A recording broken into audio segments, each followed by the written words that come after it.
Bonjour à tous, je me propose de vous présenter aujourd'hui une vidéo sur les provisions pour risques et charges.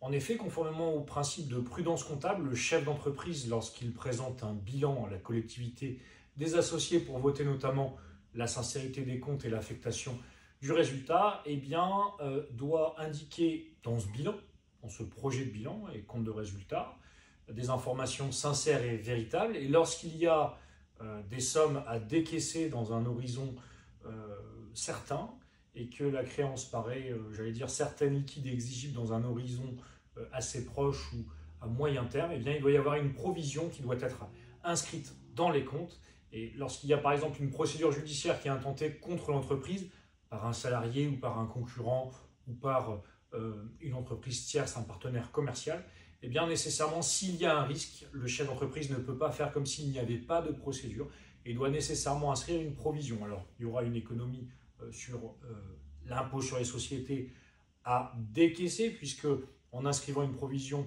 pour risque, le résultat va être moins élevé, donc on paiera moins d'impôt sur les sociétés. Et s'il s'avère qu'à terme, le risque n'est pas réalisé, on fera une reprise sur provision, c'est-à-dire que le montant de la provision inscrite sera annulé et donc on paiera plus d'impôts sur les sociétés sur l'exercice suivant. Mais conformément au principe de prudence comptable, le chef d'entreprise ne peut pas faire comme s'il n'y avait pas un risque ou une charge à prévoir.